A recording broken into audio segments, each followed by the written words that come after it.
요즘 젊은이들이 많이 사용하는 신조어 중에 헬조선이라는 말이 있습니다. 여러분 혹시 들어보셨습니까? 네, 젊은이들은 네 하는데 어른들은 아마 생소하실 것입니다. 헬조선이라는 말은 헬은 지옥이라는 영어입니다.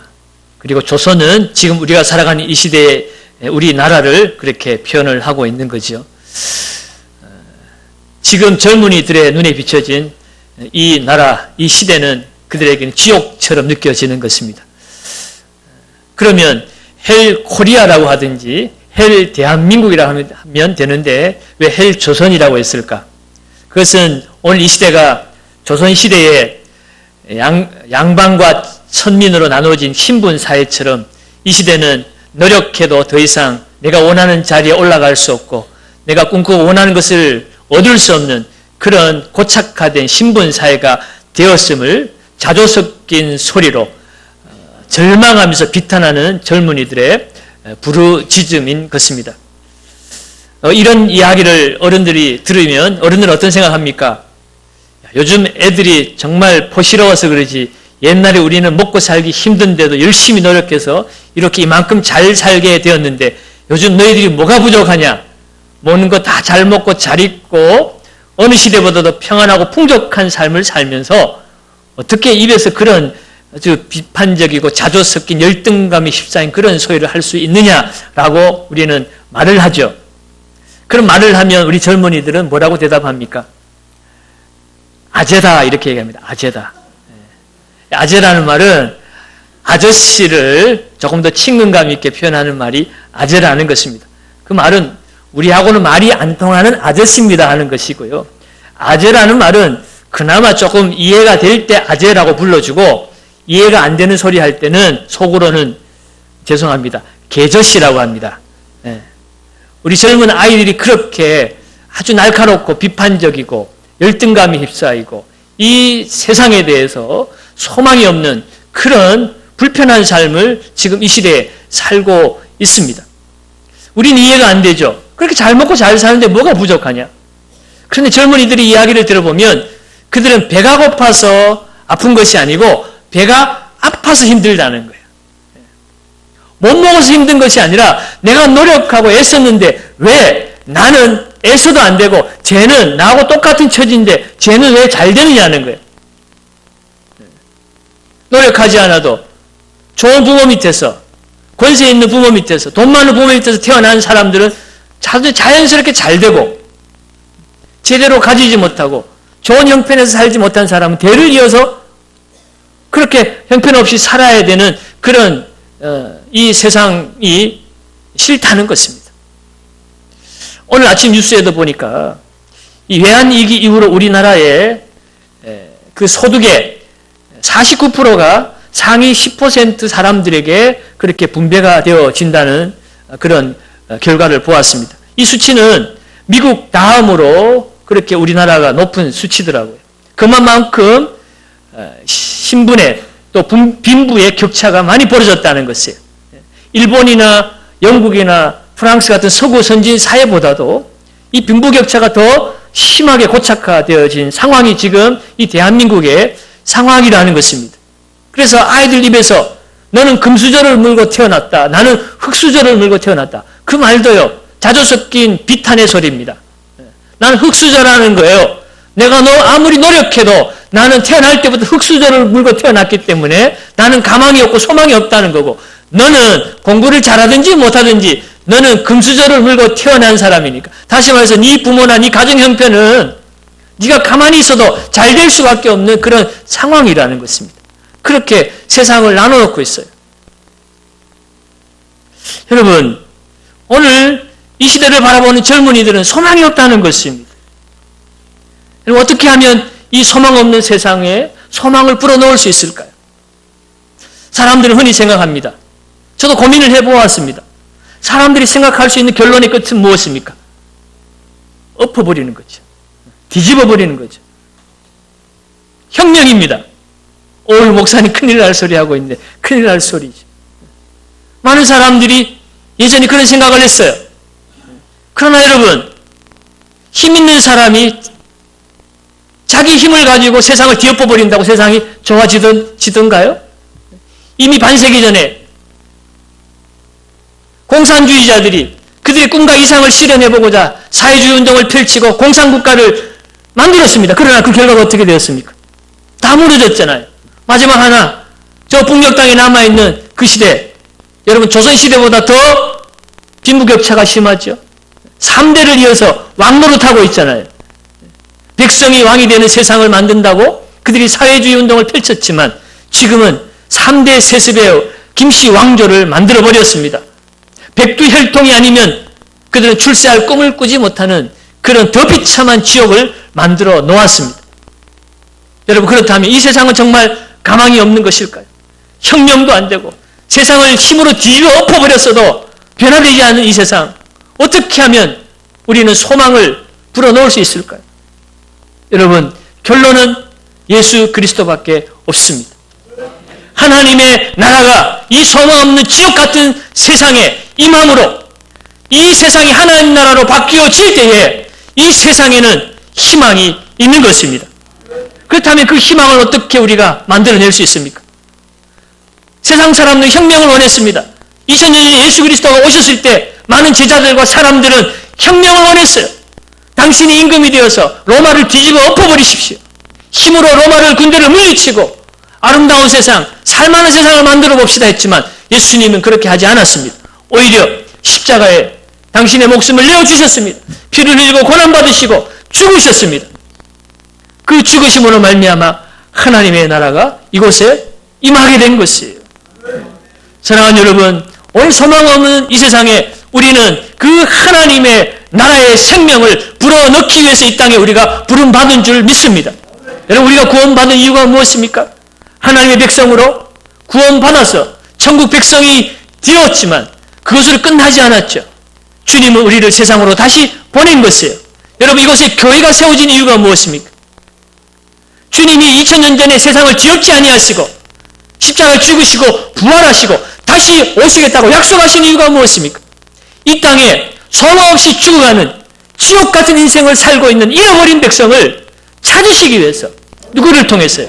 교회를 통해서 먼저 믿은, 먼저 부름받은 저와 여러분들이 하나님 나라의 백성으로서의 그 특권을 누릴 뿐만 아니라 이 지옥 같은 세상에 하나님의 권세를 위임받아서 주의 복음 들고 이 세상에 하나님 나라를 전파하도록 교회를 세우시고 그 사명 우리에게 맡겨주신 것입니다.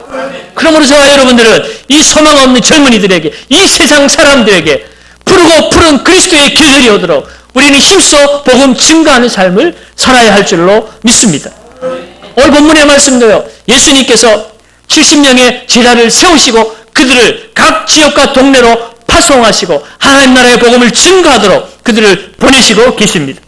사랑하는 여러분, 오늘 우리는 다 부름받은 자들이에요. 오늘 본문 말씀을 다시 한번 묵상하면서 이 마지막 시대, 이 지옥 같은 세상 속에 하나님의 생명력 있는 사람으로서, 생명을 가진 자로서 우리가 희망과 소망을 불어넣는 그런 주님의 지난 삶은 어떤 삶이어야 하는지 함께 은혜를 나누기를 원합니다. 오늘 10장에서 주님은 70명의 제자를 세워서 파송했습니다. 그런데 이미 9장에서 주님은 12제자를 부르셨어요. 그들을 세상으로 보내셨습니다. 그런데 왜 예수님은 또다시 70명을 세우셨을까요? 오늘 본문 1절에 이렇게 나와 있습니다. 그 후에 주께서 따로 70인을 세우사 친히 가시려는 각 동네와 각 지역으로 둘씩 앞서 보내시며, 주님이 친히 가시고자 하시는 그 동네와 지역으로 주님께서 12제자로는 다 감당할 수 없으니 따로 70명을 세워서 보내셨다는 것입니다. 여러분, 이것은요, 추수의 때가 가까웠기 때문에 그래요. 추수의 긴박성, 시급성 때문에 그런 것입니다. 그래서 오늘 2절 말씀에도 주님이 70명을 따로 세워서 12제자 이후에 또다시 파송을 해야만 할 수밖에 없었던 이유를 이렇게 밝히고 있죠. 2절 말씀을 봅니다. 같이 한번 읽습니다. 이르시되 추수할 것은 많되 일꾼이 적으니 그러므로 추수하는 주인에게 청하여 추수할 일꾼들을 보내 주소서 하라.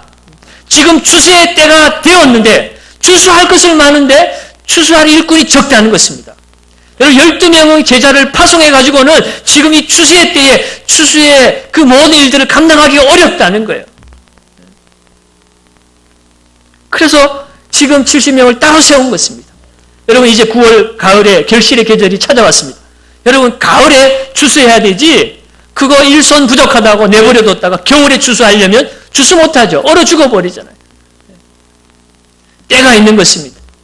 주님 눈에 보시기에 지금은 추수의 때라는 거예요. 주의 백성들이 부족하다는 것입니다. 추수할 일꾼들이 부족하다는 것입니다. 그래서 주님은 70명의 제자들을 따로 세워서 보내시는 것이에요. 물론 이 70이라는 7의 완전수 때문에요. 이 70명의 상징하는 의미는 전 세상의 온 지역에 주의 복음이 증거되어지길 원하시는 주님의 마음을 상징적으로 표현하는 것이기도 합니다. 지금 너무나 급한 때라는 것이에요. 그 복음의 시급성을 오늘 4절 하반절에서 이렇게 표현하고 있습니다. 길에서 아무에게도 무난하지 말며 너희가 파송받아 나가는데 길 가다가 누구 만난다고 해서 그들에게 무난하고 시간 지체하지 말라는 거예요. 여러분, 이렇게 생각해 보면 좋습니다. 여러분 사랑하는 사람이 누가 다쳐서 지금 식음을 다투는 응급실에 가서 빨리 치료해야만 살 수 있습니다. 그런데 가다가 아는 사람 만났어요. 장로님 만났어요. 목사님 만났어요. 그런데 목사님 안녕하세요. 목사님 요즘 어떻게 지내셨어요? 안식년 잘 보내셨어요? 지금 그리고 노닥거릴 때가 아니잖아요. 지금 내 사랑하는 자가 죽어가는데 빨리 응급실로 데려가야 되는 거예요.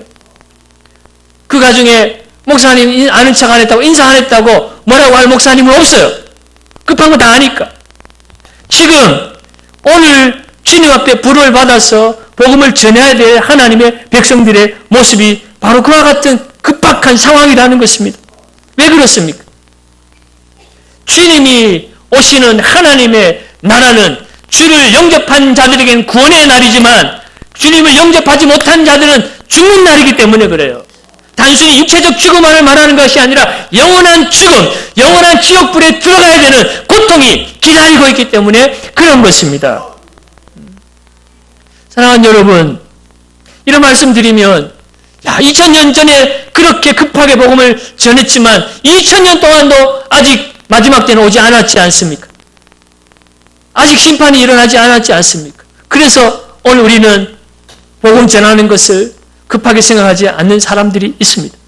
그러나 여러분, 2000년, 여러분 1000년이 하루 같다고 그랬어요. 여러분, 예수님이 오신 이후로 예수님이 다시 오실 그 시기를 우리는 말세라고 얘기합니다. 주님이 다시 오실 날을 딱히 우리에게 정해주지 않으셨어요. 그날이 오늘이 될 수도 있고 내일이 될 수도 있는 것입니다. 2000년 동안 오지 않으셔도 오늘 밤에 당장 오실 수도 있는 것이에요. 여러분, 역사의 종말, 우주적 종말을 원하지 않더라도 여러분, 오늘 죽어가는 한 사람 한 사람이 우리 주위에 있지 않습니까? 오늘 복음을 듣지 못하고 죽는 사람은 지구가 멸망하는 일과 상관없이 그들은 지옥 가는 거예요.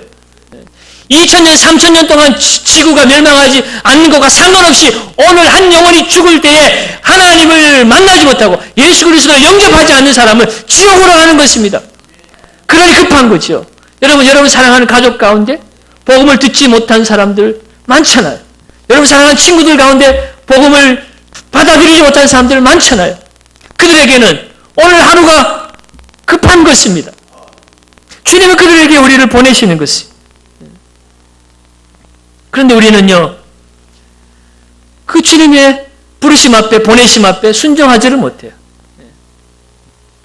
2000년 전이나 오늘이나 주님 다시 오셔도요, 오늘 당장 오셔도 이상하지 않을 만큼 그렇게 말세의 징조들이 우리 주위에 나타나고 있습니다. 천재지변이나 자연재해는 그건 말할 것도 없고요.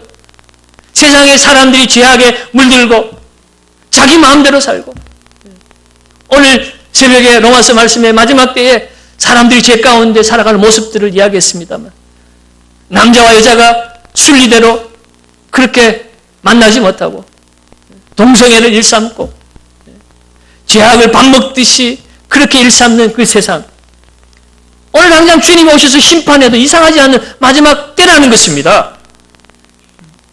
그런데 오늘 우리가 순종하지 못하는 이유가 무엇입니까? 주님의 생각과 우리의 생각이 다른 것이에요. 우리는 주인이라고 말하는데 주인 뜻대로 살지 않고 내 뜻대로 사는 것이 문제라는 것입니다. 2000년 전에 예수님을 따라다녔던 제자들도 마찬가지였어요. 주님은 십자가에 고난받고 죽으시기를, 그래서 온 인류족속을 구원하시기를 원하시는데 제자들은 끝까지 그들의 마음속에는 내가 주님과 같이 세상을 뒤집어엎고 내가 주님의 오른편 왼편에서 내가 권세를 부리며 살겠다. 그래서 12명 몇 명 되지 않는 제자들끼리도 서로 눈치 보고 서로 시기하고 질투하고 살았지 않습니까? 오늘 우리도 그런 마음으로 살고 있지는 않습니까? 70명의 제자, 왜 그 많은 사람 중에 한 명이야? 이왕이면 12제자 속에 들어가야 되지. 아니야, 12제자 속에 들어가는 것도 나는 그거 가지고도 부족해. 주님이 사랑한 베드로, 야고보, 요한처럼 주님과 함께하는 3명 중에는 들어가야 진짜 제자지. 우리는 이런 생각하고 있는 거예요. 주님의 관심은 네가 3명의 그룹에 속한 사람이냐, 12명의 그룹에 속한 사람이냐, 아니면 70명 그룹에 속한 사람이냐, 아니면 120명 그룹에 속한 사람이냐, 아니면 이름 없는 무명의 제자들 중에 한 사람이냐, 그것에 관심이 없습니다. 주님은 오늘 잃어버린 이 세상에 한 영혼에 관심이 있는 거예요. 그들을 위해서 제자를 부르신 것입니다. 12명이냐 70명이냐 3명이냐 높고 낮음에는 관심이 없어요. 제자들이 부름받은 이유는 주인의 명령을 따라 주님의 뜻을 이루도록 보냄을 받은 사람들입니다. 근데 우리는 제자들처럼 2000년 전이나 오늘이나 똑같이 높고 낮음에 관심이 많아요. 여러분, 성도들은 정말 주님의 뜻을 따라 사는 사람입니다. 어제 이웃교회에 직분자들을 세우는 임직식이 있었습니다. 제가 시찰장이다 보니 축사를 해달라고 해서 갔는데 곰곰이 생각해봐도 임직식에 가서 축하할 일이 없어요. 정말 축하할 일이 없어요. 여러분, 세상에서는 어떤 일에 축하합니까? 승진했다고 축하합니다. 올라갔다고 축하해요. 큰 집 샀다고 축하해요. 일거리가 줄어들고 이제는 일 하지 않고 다른 사람들을 부릴 수 있는 높은 자리에 올라갔다고 축하합니다. 그런데 주님이 교회의 일꾼을 세울 때 주님이 세우신 일꾼의 자리는 어떤 자리입니까? 내려가는 자리죠. 너희는 세상 사람과 달리 살아야 된다고 주님 말씀하셨어요. 주님이 친히 수건을 허리에 두르고 섬김의 모습을 보여주고 너희도 가서 이와 같이 섬기라고 말씀하셨어요. 교회의 직분자는 일을 더 많이 하라고 주신 거예요. 더 겸손하라고 주시는 것입니다. 더 내려가라고 주시는 것입니다. 더 일 많이 하라고 주시는 것입니다. 세상 사람들은 많이 가짐으로 축하받지만 교회에서는 많이 베푸는 자리로 세운 것이 임직자예요. 그러니까 세상적인 가치관으로는 전혀 축하할 게 없더라고요. 그래서 제가 뭐라고 축하한 줄 아십니까? 잘 죽을 수 있게 돼서 축하합니다 그랬어요. 왜요? 교회의 직분자는 죽는 자리잖아요. 한 알의 밀알이 땅에 떨어져서 죽어야만이 그 다음에 뭐가 맺습니까? 열매를 맺는 거예요. 열매를 맺는 거예요. 하나님의 나라 안에서 하나님 나라의 법도를 따라 살지 않고 세상 가치관을 그대로 가지고 들어와서 주님의 뜻이 아니라 내 뜻을 펼치려고 하니까 목사가 자기 뜻 펼치려고, 장로가 자기 뜻 펼치려고, 권사, 집사가 자기 뜻 펼치려고 하니까 다툼이 일어나고 싸움이 일어나는 것입니다. 여러분, 우리는 하나님을 모시고 사는 사람들이지 우상을 모시는 사람들이 아니에요. 여러분, 무슨 우상이요, 무슨 돌로 깎아 맞는 것이 우상이 아닙니다. 자기만의 하나님을 만들어 놓고 그 하나님 섬길 때 그 우상 숭배입니다. 성경이 말씀하시는 하나님을 믿고 따르지 않고 내가 만들어 놓은 생각 안에 하나님을 가둬놓은 그것이 우상이에요. 어째 우리가 다 우상 숭배하고 있는지 모릅니다. 여러분, 목사로 부르심, 장로 권사로 부르심, 제자로 부르심, 누구를 위함입니까? 첫째는 주를 위함인 것이지만 주를 위한다는 것은 세상에 잃어버린 백성을 위하는 것입니다.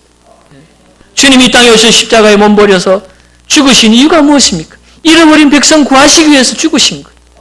세상을 사랑하셨습니다. 세상을 이처럼 사랑하셨어요. 그래서 여러분, 우리가 구원받고 하나님 백성 되었으면 세상을 떠나서 사는 사람이 아니에요. 세상에 들어가서 사는 사람들입니다.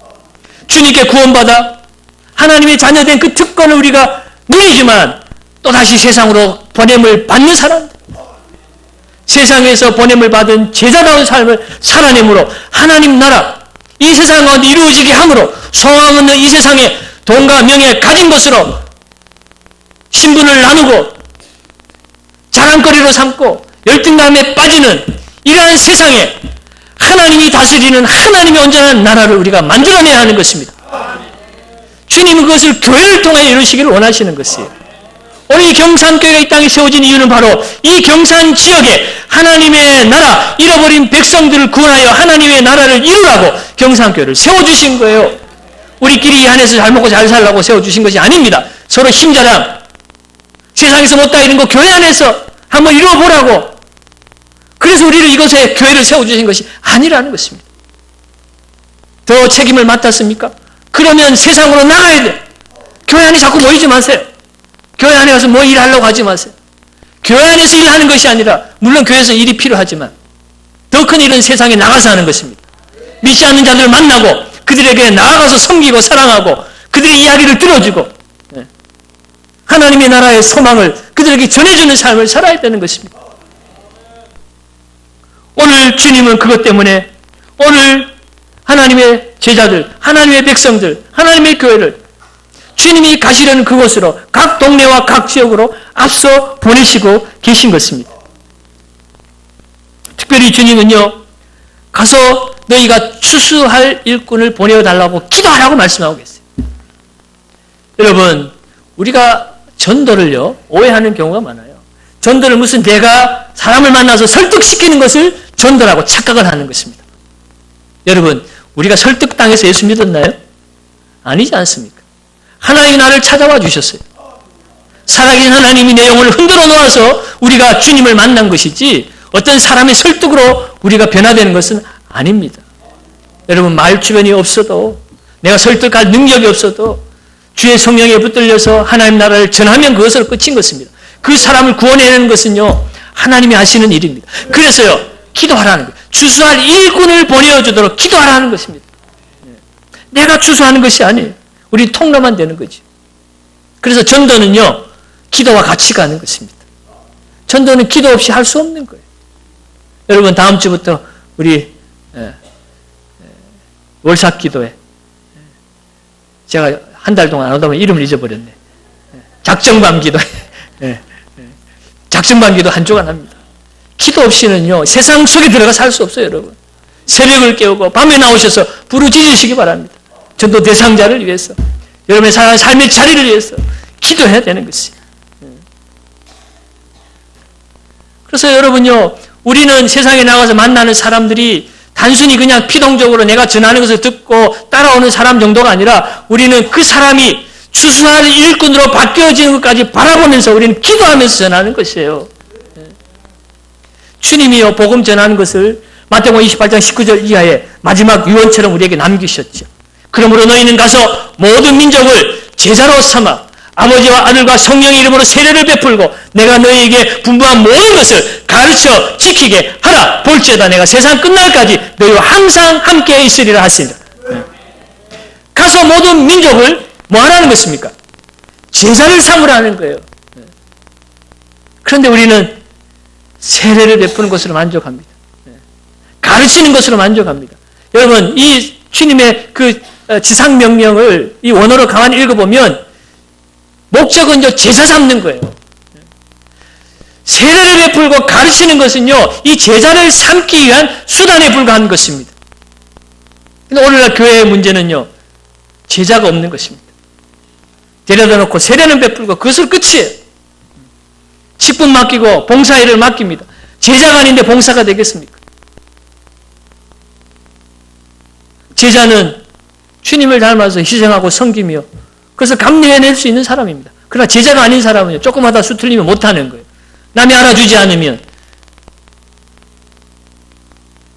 사람의 칭찬을 받지 못하면 더 이상 하기 싫은 겁니다. 못하는 거예요. 그러나 제자는 사람이 알아주지 않아도 하나님 때문에, 하나님 바라보면서 하나님의 제자이기 때문에, 주님의 제자이기 때문에, 주님의 뜻이기 때문에 주님의 몸된 교회를 섬길 수가 있는 것입니다.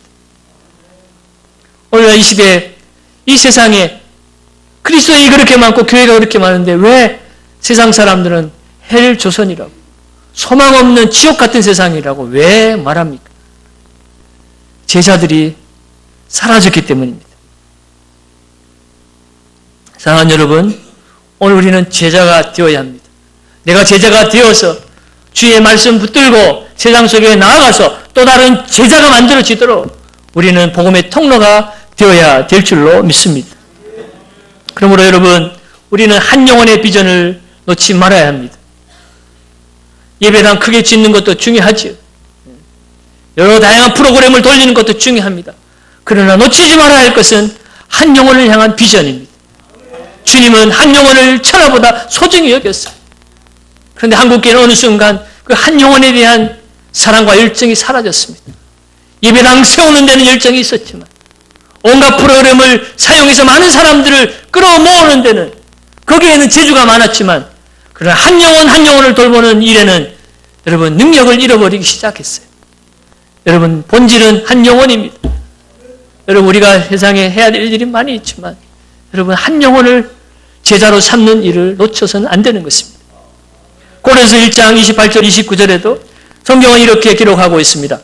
우리가 그를 전파하여 각 사람을 권하고 모든 지혜로 각 사람을 가르치면 각 사람을 그리스도 안에서 완전한 자로 세우려 함이니 복음을 전하고 가르치는 이유는요.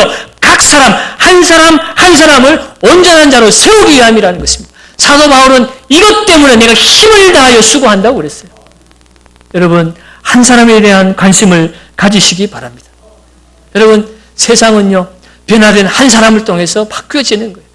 한 사람이 하나님의 나라의 백성으로 변화되어질 때에 그 사람이 속한 공동체가 변화되어지고 그 사람이 속한 나라가 바뀌어지는 것입니다. 혁명으로는 힘으로는 세상을 바꿀 수가 없어요. 오늘 저와 여러분들이 주님의 변화되어 주의 말씀 앞에 붙들린 제자 되어서 세상을 변화시키는 주의 백성들 되시길 주 이름으로 축원합니다. 특별히 오늘 주님은요 각 동네와 각 지역으로 보내셨습니다. 주님이 가시려는 곳에 우리를 보내셨다는 것입니다. 각 지역과 각 동네는 어디입니까? 캄보디아입니까? 아프리카입니까? 여러분 각 지역과 각 동네는요 내 복음을 들어야 될 한 사람이 있는 곳입니다. 한 사람이라도 복음을 들어야 될 사람이 있다면 그것이요 각 지역과 각 동네인 것입니다. 오늘 경산 땅에 하나님은 우리를 보내셨어요. 이 지역에 죽어가는 영혼들을 살리라고 경산교회를 세워주셨다는 것입니다. 우리는 그 영혼에 관심을 가져야 돼요. 여러분 이 지역사회를 돌아보시기 바랍니다. 골목골목 다니시면서 나를 통하여 들어야 될 그 복음에 갈급해하고 기다리는 영혼을 찾아 나서기를 바랍니다. 그것이 우리가 감당해야 될 일이고 우리가 부름받은 제자로서의 삶이라는 것이에요. 더욱이 오늘 말씀을 통해서 우리가 깨달아야 할 것은 주님이 우리를 보내시되어 둘씩 보내셨다는 것이에요. 각 지역과 각 동네로 둘씩 짝지어서 보내셨어요. 참된 제자는요 공동체 안에서 열매를 맺어야 되는 것입니다. 나홀로 제자는 될 수 없어요. 나홀로 제자는 머리만 커진 것입니다. 제자 훈련이 뭡니까? 나 혼자 성경 공부 많이 해서 지식을 많이 쌓으면 제자입니까? 아니에요. 내가 배우고 듣고 안 바를 공동체 안에서 그것을 열매로 나타내야 되는 것입니다. 주님의 제자가 사랑하는 사람이란 걸 어떻게 나타내요? 공동체 안에 들어가서 사랑해야만이 사랑을 경험하죠. 낮아지고 겸손해야 되는 것 어떻게 해요? 나 혼자 그렇게 할 수 있습니까? 세상 속에 공동체 안으로 들어가서 섬겨야죠. 겸손한 삶을 살아야지. 제자 훈련은 공동체 안에서 열매로 나타나야 되는 것입니다. 지도자는요 결국 공동체 안에서 그렇게 영향력이 발휘되어야 지도자가 될 수 있는 것입니다. 사랑하는 여러분, 우리 교회 안에 여러분 셀그룹이 있습니다. 소그룹이 있어요. 힘들고 어렵지만 계속하는 이유가 무엇입니까? 우리가 주의 말씀 들은 대로 살아내는 삶의 현장이 그곳이기 때문에 그래요. 여러분 교회 안에 공동체 안에서 적응 못하는데 세상에 나가서 사람들 어떻게 적응하겠습니까? 교회 안에서 섬기고 살아가지 못하는데 세상 사람들과 어떻게 사랑하고 섬기며 살겠습니까? 공동체가 세상으로 들어가서 세상 사람들이 공동체 안으로 들어오는 것, 그것이 전도예요. 그것을 하나님 나라를 경험하게 하는 것이 전도인 것입니다. 하나님 나라는 삶으로 나타내야 되는 거죠. 지식으로 전달되어지는 것이 아닌 것입니다. 사랑하는 여러분, 셀 모임이 이제 개강돼요. 여러분 셀 모임에 참여하십시오. 그래서 하나님의 능력을 경험하십시오. 성령 충만을 경험하십시오. 참된 섬김이 무엇인지 사랑이 무엇인지 경험하시기 바랍니다. 잘 안 맞을 수도 있어요. 힘들 수도 있어요. 그러나 힘든데 잘 안 맞는데 섬기고 사랑하는 것이 진짜 사랑이고 진짜 섬김이죠. 그렇지 않습니까? 날 사랑해주는 사람들 앞에 가서 사랑하는 건 누구나 할 수 있어요. 날 좋아라 해주는 사람을 섬기는 건 누구나 할 수 있는 것입니다. 잘 안 맞지만 그래도 사랑하고 그래도 섬겨줄 수 있을 때 그것이 제자다운 삶이죠. 1세기에 성령 충만 받은 성도들이 그렇게 살았습니다. 성령 충만해서 그들이 우리끼리 잘 살자고 산속으로 안 들어갔어요.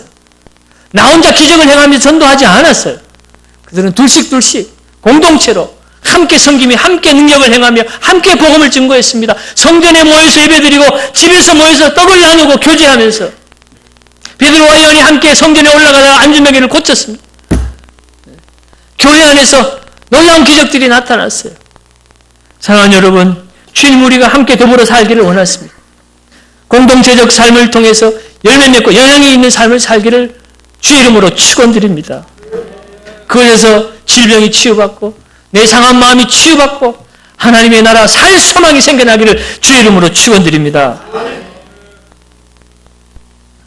여러분, 정말 그렇게 사는 것이 힘든 것을 우리는 부인할 수 없어요. 주님도 알고 계세요. 특별히 오늘 말씀은 주님이 앞서 우리를 보내셨다고 얘기합니다.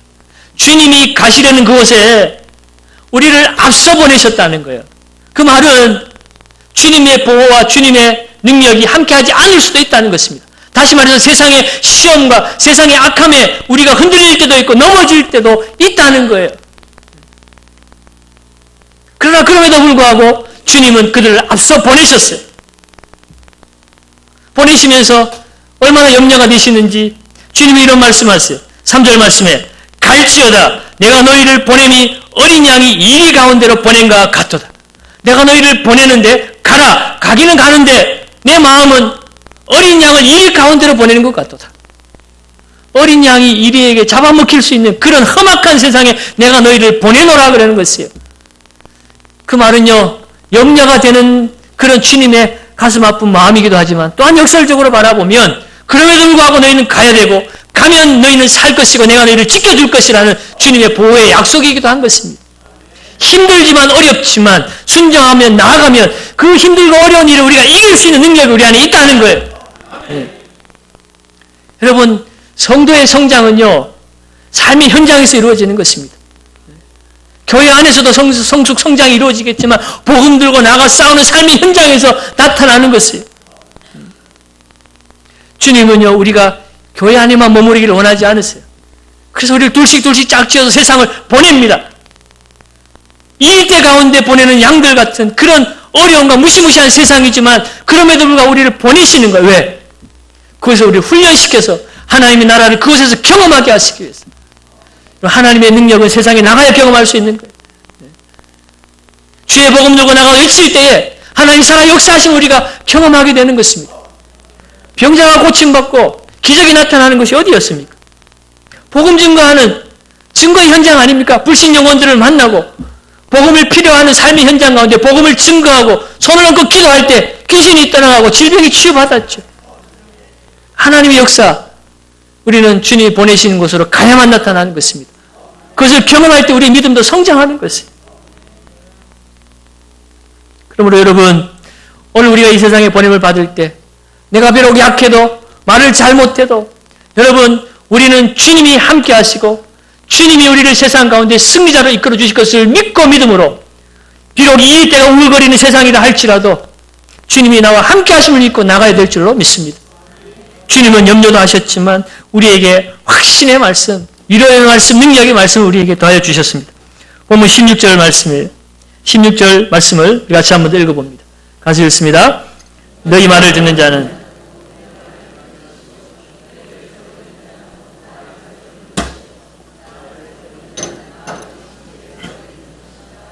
주님이요, 우리를 세상에 보내셨을 때, 그리고 우리가 그곳에 가서 복음 증거할 때에 너희들이 말하는 그 복음 증거가 곧 하나님의 말씀처럼 그들에게 들릴 것이라고 얘기하는 것이에요. 너희 말을 듣는 자는 너희 말을 듣는 것이 아니고 곧 내 말을 듣는 것이라는 것입니다. 바로 예수 그리스도의 말을 듣는다는 것입니다. 반대로 너희를 저버리는 자는 너희를 저버리는 것이 아니라 나를 저버리는 것이고 나를 저버리는 것은 하나님을 저버리는 것이라는 거예요.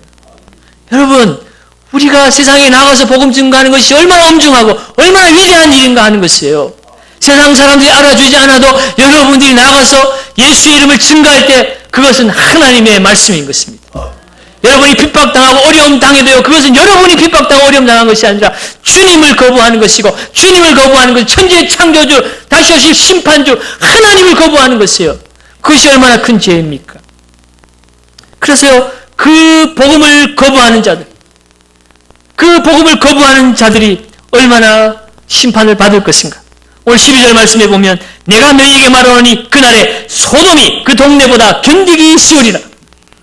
여러분, 소돔은 구약의 죄악으로 말미암아 멸망한 그런 죄악의 땅으로 상징되는 곳입니다. 심판의 땅으로 상징되는 곳입니다.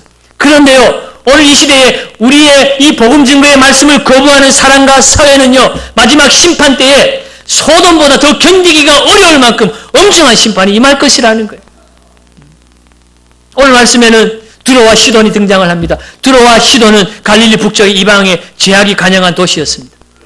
그러면서 또한 세 도시를 이야기하죠. 고라신과 베스다와 가버나움을 이야기합니다. 이 고라신, 베스다와 가버나움은 갈릴리 땅에 있습니다. 예수님이 사랑하셨던 땅이에요. 그것에 다니면서 복음을 전했던 땅입니다. 복음을 들은 사람들이 있는 곳이에요. 그런데 그 주님이 함께 하신 땅이라도 복음을 거부하면 견디기 어려울 것이라는 것입니다. 사랑하는 여러분, 오늘 이 한국 땅에, 우리가 사는 이 경산 땅에 수많은 교회가 있지만, 그러나 복음을 거부하고 복음을 듣지 않는 영혼들은 마지막 심판 때에 결국은 지옥불에 들어가고 견디기 어려운 고통을 당할 것이라고 분명히 말씀하고 있습니다. 그러므로 우리는요, 가서 복음을 전해야 되는 것입니다. 뿐만 아니라 주님이 우리와 함께 하시고 우리에게 권세를 위임해 주신 하늘나라의 정권 대사임을 믿고 우리는 담대하게 나가서 복음 증거해야 돼요. 사람들이 알아주니 않아도, 때로 무시당해도 여러분 주눅들 거 없어요. 당당하게 외치시기 바랍니다. 구원받고 안 받고는 내가 감당할 일이 아니에요. 나는 전하면 되는 것입니다. 눈치 볼 필요가 없는 것이에요. 내가 하는 말은 곧 하나님의 말이 되고, 내 말을 거역하는 것은 하나님을 거역하는 것이라는 것입니다. 사랑하는 여러분, 오늘 주님은 정말 지옥 같은 이 세상에 우리가 소망이 되기를 원하십니다. 우리 경산교회가 이 땅에 소망의 땅으로 변화시킬 생명의 통로가 되기를 원하세요. 오늘 그 70인의 역할, 각 지역과 각 동네로 주님 보내실 때 그것을 순종하여 나아갈 자들이 누구이겠습니까? 주님은 오늘 저와 여러분들을 부르시고 보내시는 것입니다. 사랑하는 여러분, 세상 사람들은 지옥 같은 세상이라고 하지만, 그러나 영적인 눈을 뜨고 보면 여러분, 지옥에 하나님의 나라가 임하는 것입니다. 여러분, 하나님의 나라는 예수 그리스도를 통하여 이 땅에 이미 임했습니다. 주님을 영접하면 여러분, 심판의 날이 아니라 구원의 날, 기쁨의 날이 될 줄로 믿습니다. 믿지 않는 자들뿐만 아니라 우리 믿음의 우리 이 세대들 자녀들에게도, 여러분 절망하는 우리 자녀들에게 영적인 눈이 띄어지도록 복음의 능력을 그들에게 알려주어야 될 줄로 믿습니다. 여러분, 복음의 눈을 뜨고 보면 여러분, 우리는 흙수저가 아니라 금수저인 줄로 믿으시기 바랍니다. 여러분, 창세전에 하나님 우리를 미리 택하시고 하나님 자녀 삼아 주셨잖아요. 예? 그러니 우리가 금수저죠. 세상 사람들 보기에 좀 못 가졌다고, 좋은 직장 갖지 못했다고, 나는 흙수저다고 자질하고 절망하고 세상을 포기하는 자, 그런 자들이 우리 자녀들이 되어서는 안 되는 것입니다. 오히려 고난의 때에 다니엘처럼, 요셉처럼 하나님을 의지하면서 하나님의 뜻을 이루어내는 소망의 백성들로 우리의 자녀들을 만들어내야 될 줄로 믿습니다. 그렇게 해서 우리가 깨어나야 되는 거예요. 하나님의 교회가 영적인 눈을 떠야 하는 것입니다. 천국을 보여야 하는 것이고 천국을 이 땅 가운데 이루어야 하는 것입니다. 사랑하는 여러분, 이제 가을 결실의 계절이 되었습니다. 인생의 겨울은 반드시 옵니다. 열매를 거둘 때는 추수할 때밖에 없습니다. 때를 놓치면 더 이상 할 수 없는 것이에요. 사랑하는 여러분, 오늘 주님을 찾지 못하고 알지 못하고 세상 가운데 자도 섞인 한탕 가운데 죽어가는 우리의 믿지 않는 우리의 자녀들이 있습니까? 우리의 이웃들이 있습니까? 그들을 예수 그리스도의 복음으로 그들을 변화시킬 수 있는 그러한 권세와 능력이 우리에게 주어졌습니다.